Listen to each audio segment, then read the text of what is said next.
A husband once came home to find his wife weeping, her face streaked with tears. He rushed to her side, wrapping his arms around her, and asked what was wrong. Through her sobs, she explained, "A crow, perched on that tree outside, saw me for a moment without my hijab. I feel like I've committed a terrible sin, and I can't stop crying." The husband was deeply touched by her piety and modesty. He kissed her forehead, then grabbed an axe from the shed. He marched outside and chopped down the tree, ensuring no crow could ever perch there and upset his wife again.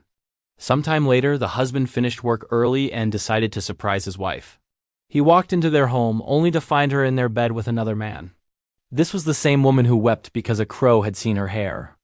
Stunned and heartbroken, he didn't say a word. He simply turned around, left his home, and traveled to a distant land, hoping to leave the memory behind. He eventually arrived in a bustling city and saw a huge crowd gathered around the royal palace. Curious, he asked a bystander what was happening. "The king's golden chest has been stolen," the person replied. Just then, the traveler noticed an old man crawling slowly on his hands and knees through the crowd. "Why is that man crawling?" he asked. "Oh, that's our city's great sheik," came the answer. "He's so virtuous that he crawls everywhere, afraid he might accidentally step on an ant and harm a living creature." In that instant, everything clicked for the traveler. He ran through the crowd, shouting, "I found him! I know who the thief is." He burst into the king's court and declared, "Your Majesty, the man who stole your treasure is the sheik crawling outside. Search him, and if I am wrong, you can have my head." The king was skeptical but ordered his guards to search the sheik.